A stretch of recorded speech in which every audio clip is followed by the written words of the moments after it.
দেখছে AGT Live 24/7। This is AGT Live 24/7।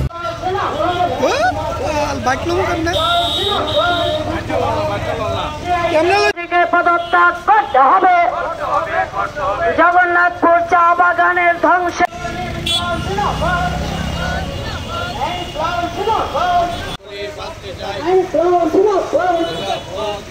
Jagannathpur চা বাগান ধ্বংসকারীদের শাস্তি দিতে হবে। এই দিবসে আওয়াজ তোলেন, চা বাগানের জায়গা জবরদখল করা চলবে না। চা বাগানের শাসক দলের মাধ্যমে চা বাগানের জমি দখল বন্ধ করো। শাসক দলের মাধ্যমে চা বাগানের জমি দখল বন্ধ করো। পদত্যাগ করতে হবে। জগন্নাথপুর চা বাগানের ধ্বংসে যুক্ত মন্ত্রীকে পদত্যাগ করতে নইলে সংগ্রাম।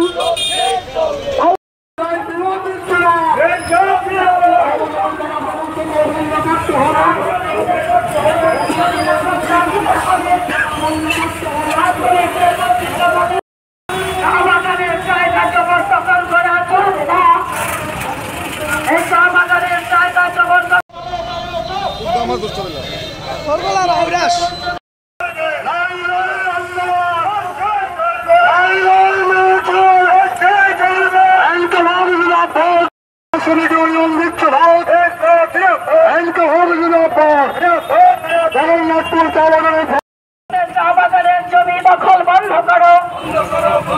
এই শাসক দলের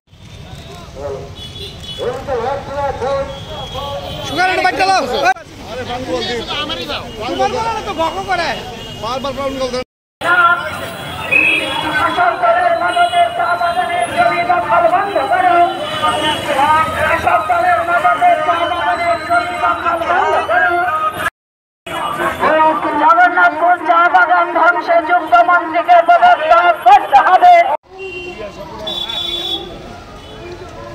রাজ্যের চা বাগানগুলো ব্রিটিশ আমলে তৈরি করা।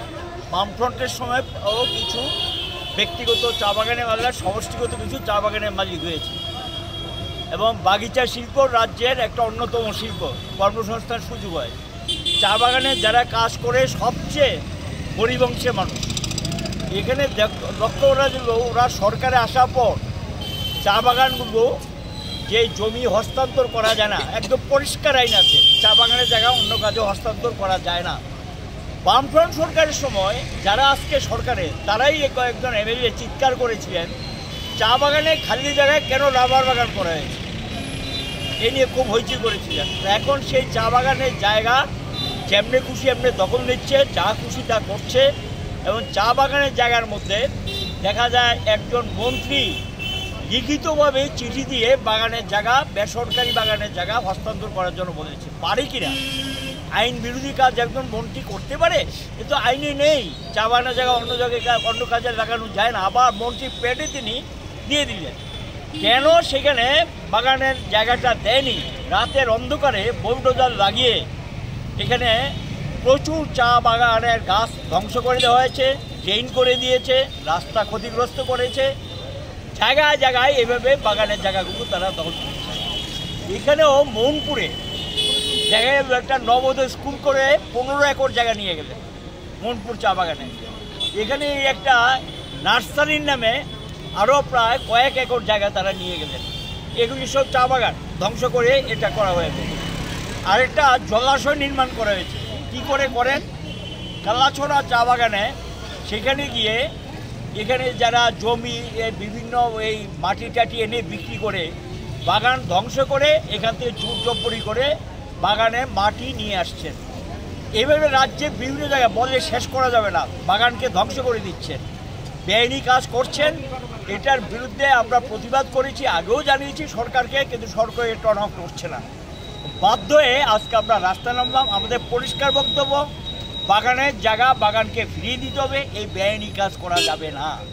আর দ্বিতীয় বক্তব্য হলো, সেখানে গিয়ে বাগানের যে ক্ষতিগ্রস্ত হয়েছে, সরকারকে সেখানে যে রাবার গাছ যা নষ্ট, বাগানের চা বাগানের বা চা পাতির গাছ যা নষ্ট হয়েছে সেগুলো আবার লাগিয়ে দিতে হবে।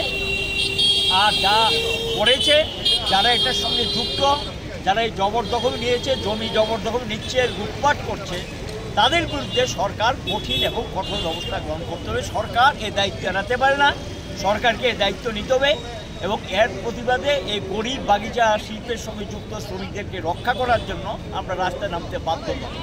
এটার সঙ্গে যেটা এরা একটা সময় প্রতিশ্রুতি দিয়েছিল 2 ঘন্টা করে জায়গা দেবে, তাদের বাড়ি করে দেবে।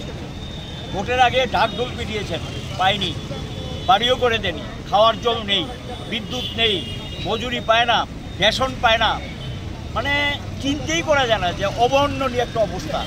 এবং সেখানে গিয়ে নিয়মিত যে অল্প পয়সাটা হয় সেটাও পাচ্ছে না। এরই প্রতিবাদে আজকে মিছিল আমরা সংগঠিত করছি, প্রতিবাদ জানাচ্ছি।